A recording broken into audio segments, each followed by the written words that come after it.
जी, अब तक हमने जो डिस्कस किया वो यह है कि मैकेनिज्म ऑफ रिएक्शन को डेवलप करने के लिए जो सबसे पहला मेथड था वो है आइडेंटिफिकेशन ऑफ प्रोडक्ट। उसके बाद है study of intermediate. Study of intermediate में हमने पहला मेथड किया आइडेंटिफिकेशन का, की जा सकती है आइडेंटिफिकेशन ऑफ इंटरमीडिएट। उसके बाद हमने कहा कि आइसोलेशन ऑफ इंटरमीडिएट। आइसोलेशन के बाद हमने कहा कि ट्रैप किया जा सकता है, ट्रैपिंग ऑफ इंटरमीडिएट।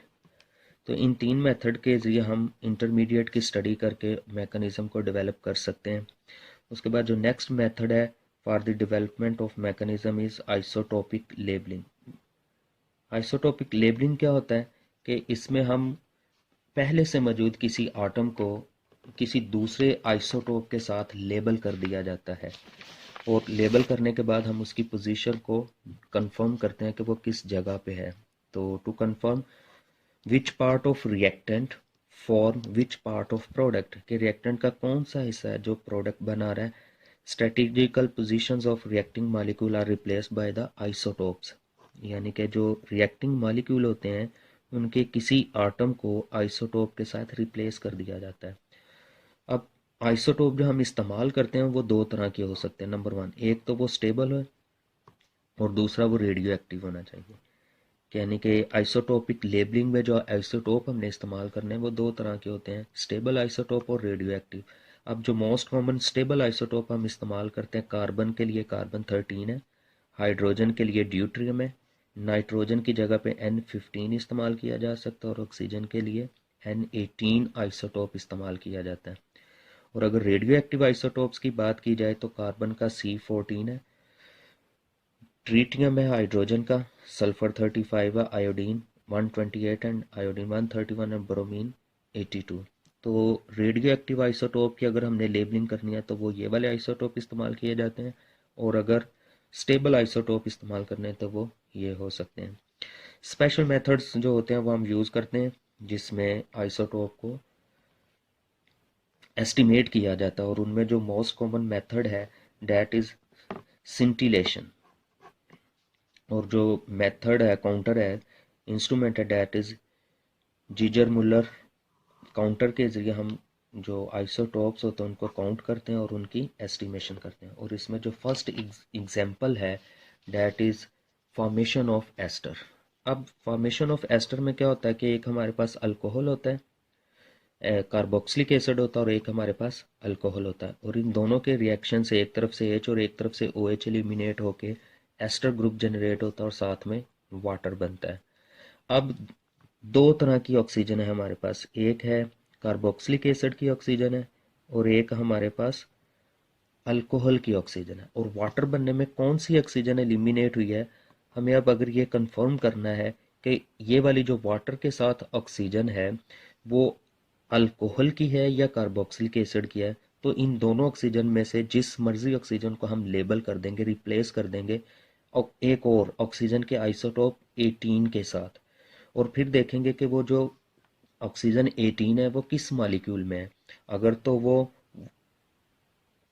एस्टर में है, इसका मतलब होगा कि वो एक ये एस्टर में हो सकती है या फिर वो वाटर में होगी। अगर वो वाटर में है तो इस तरह से हमें कंफर्म हो जाएगा कि जो ऑक्सीजन एलिमिनेट हुई है वो अल्कोहल से हुई है या कार्बोक्सिलिक एसिड से हुई है।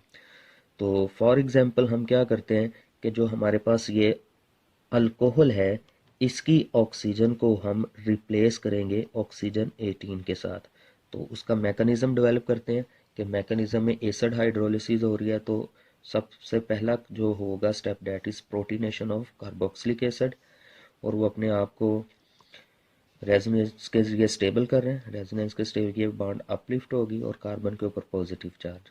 अब इस कार्बोकैटायन को जस्टिफाई करने के लिए oxygen 18, that is oxygen 18, oxygen अपना लोन पेयर ऑफ इलेक्ट्रॉन इस कार्बन कैटायन को देगा, इलेक्ट्रोफिलिक कार्बन एटम को, जिससे इंटरमीडिएट ये बन रहा है।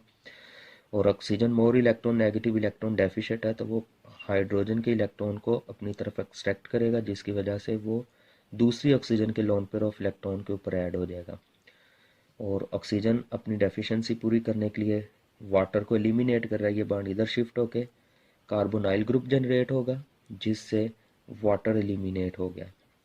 वाटर के एलिमिनेशन के बाद अब यहाँ पे देखें जो एस्टर की ऑक्सीजन है, this one oxygen 18 present in the ester, इसका मतलब ये हुआ कि जो एच एलिमिनेट हुआ है वो अल्कोहल का नहीं है। अल्कोहल का तो ऑक्सीजन क्या था, O18, O18 प्रोडक्ट में मौजूद है। इसका मतलब ये हुआ कि जो ऑक्सीजन एलिमिनेट हुई है ये वाली, that comes from carboxylic acid. मतलब ये हो गया कि जो ऑक्सीजन एलिमिनेट होती है एस्टर बनने के दौरान, वो जो ऑक्सीजन होती है वो कार्बोक्सिलिक एसिड की एलिमिनेट होती है। तो इस तरह से हम आइसोटोप को लेबल करके मैकेनिज्म कंफर्म कर सकते हैं कि कौन से रिएक्टेंट का कौन सा पार्ट प्रोडक्ट में शामिल हो रहा है और कौन सा प्रोडक्ट से एलिमिनेट हो रहा है। इसी तरह अगर हम इसकी जो एस्टर बना है इसको इसकी हाइड्रोलिसिस कर सकते हैं। तो जो एग्जांपल नंबर 2 है, that is hydrolysis of carboxylic esters. अब जो एस्टर है इसमें दो तरह की बॉन्ड डीकम्पोज हो सकती हैं। फॉर एग्जांपल फर्स्ट बॉन्ड ये है कि कार्बन ऑक्सीजन, ये वाली ऑक्सी अल्काइल ग्रुप एलिमिनेट हो सकता है कि ये वाला जो OH ग्रुप है ये इस कार्बन पे ऐड हो और ऑक्सीजन हाइड्रोजन के साथ, यानी कि कार्बोनाइल ग्रुप और ऑक्सीजन वाली बॉन्ड ब्रेक होगी तो अल्कोहल और कार्बोक्सिलिक एसिड बनता है। और दूसरी पॉसिबिलिटी यह है कि अल्काइल ग्रुप और ऑक्सीजन वाली बॉन्ड ब्रेक हो सकती है।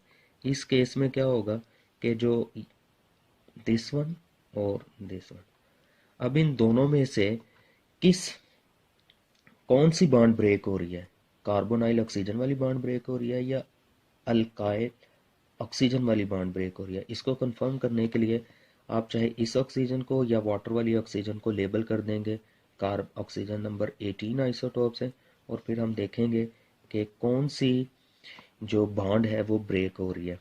तो मैकेनिज्म इसका कर रहे हैं कि first one step is the hydration, oxygen अपना लोन पर इलेक्ट्रॉन कार्बन को देगा, कार्बोनाइल ग्रुप अपनी बॉन्ड अपलिफ्ट कर रहे हैं।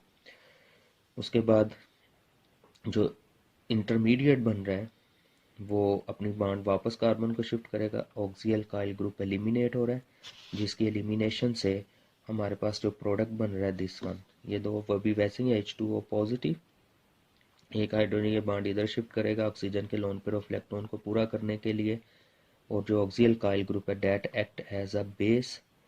अब जो बेस है वो प्रोटॉन एक्सेप्ट करेगी जिसकी वजह से कार्बोक्सिलिक एसिड एंड अल्कोहल।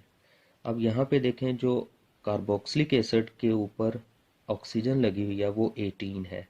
मतलब ये हुआ कि जो कौन सी बॉन्ड ब्रेक हो रही है इन दोनों मैकेनिज्म में से, जो बॉन्ड ब्रेक हुई है that is the carbonyl group and oxygen group. Carbonyl group के साथ वाली जो ऑक्सीजन है वो वाली बॉन्ड ब्रेक हुई है। यहाँ से हम ये कंफर्म कर सकते हैं ये दिस वन, ये जो OR ग्रुप है ये एलिमिनेट हुआ है, OH वाटर जो है वो ऑक्सीजन